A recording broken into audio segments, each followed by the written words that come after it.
So what I'm going to be going over today in the group presentation is who is affected by bullying, what is the anti-bullying campaign, history of the anti-bullying campaign, history of the anti-bullying movement, and communication throughout the organization.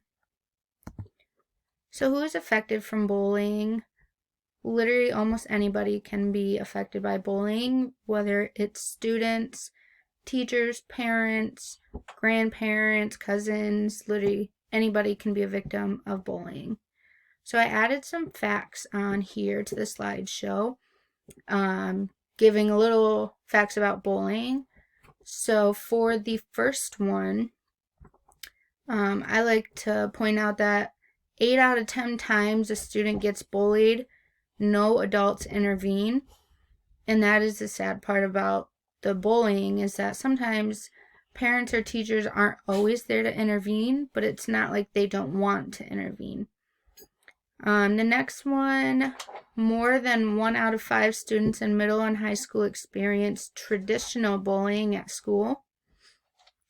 And like I said, anybody can be a victim of bullying.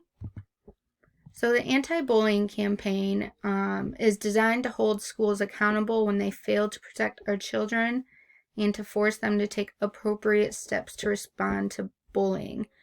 So I have a quote here from Romeo Vitelli. He's a PhD, and he stated on January 27th of 2016 that children and adolescents become bullying targets for a wide variety of reasons, though race, ethnic background, appearance, or sexual orientation appear to be the most common. So I'm going to take you through a timeline of the anti-bullying campaign, and it starts from 1999 and goes up until 2011.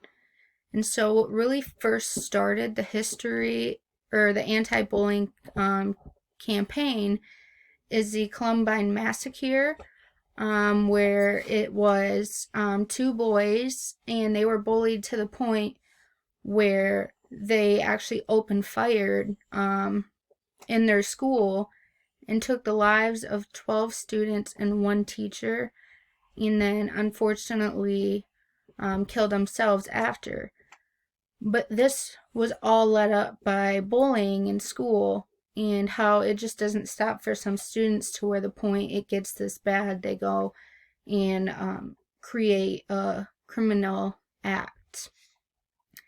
So also in 1999, Georgia was the first to fight this anti-bullying fight. And so shortly after the massacre that had taken place in Connecticut, Georgia became the first state to pass anti-bullying legislation, which meant that schools were required to actively participate in bullying prevention in the form of educational programs.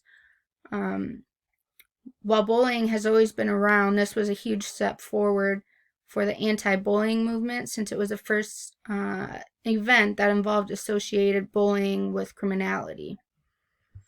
So next we have the Stomp Out Bullying, which was January 1st of 2005. And so what the Stomp Out Bullying, they are a program that was created by Ross Ellis. The major goal of this program is to effectively reduce bullying in various forms, such as your cyberbullying and sexting and in-school bullying, etc. The program also implements education to raise awareness in homophobia, racism, violence in school. Not only is this program devoted to prevention, but to the care of risk at teens, per mentoring the public service announcements. Next, in August 1st of 2008, California passes the first law of the country against cyberbullying. Cyberbullying is harassment over the web, where it's kind of almost untraceable if the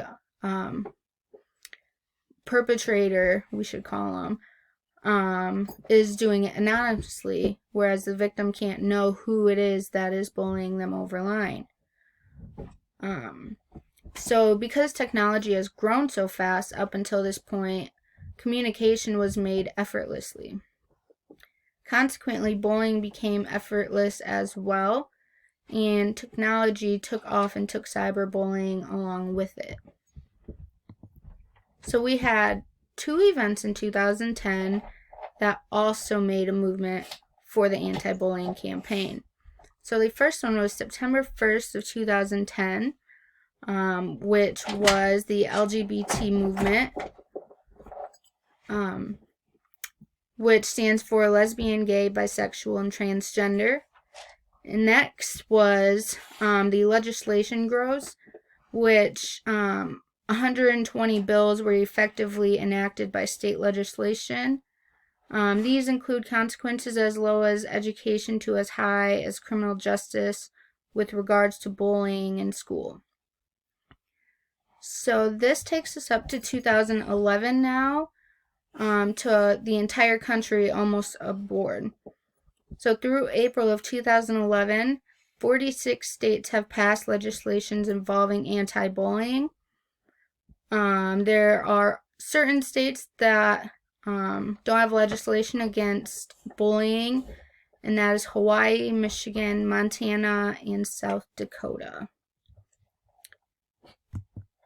Lastly, it takes us to September 1st of 2011, where New Jersey arguably passes one of the country's harshest bullying laws to date in the world. So in this law, all bullying cases must be reported to the state. The state then releases a grade of each school based on bullying incidents in schools. They must implement a policy to deal with the incidents. Witnesses to bullying must also report cases, as they may face legal action as well. So communication makes the anti-bullying movement or anti-bullying campaign succeed so well because they are spreading the message within each organization and programs. We communicate through students, teachers, parents, etc. to help stop the spread of bullying throughout school or just throughout your home life.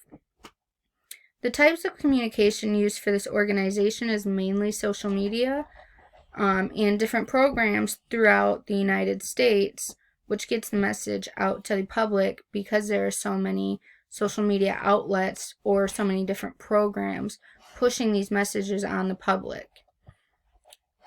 The information that is shared with the public moves the anti-bullying message further because it is making people more aware of bullying and how they can stop or prevent it. So my final words, so parents, school staff, and other adults in the community can help kids prevent bullying by talking about it, building a safe school environment, and creating a community-wide bullying prevention.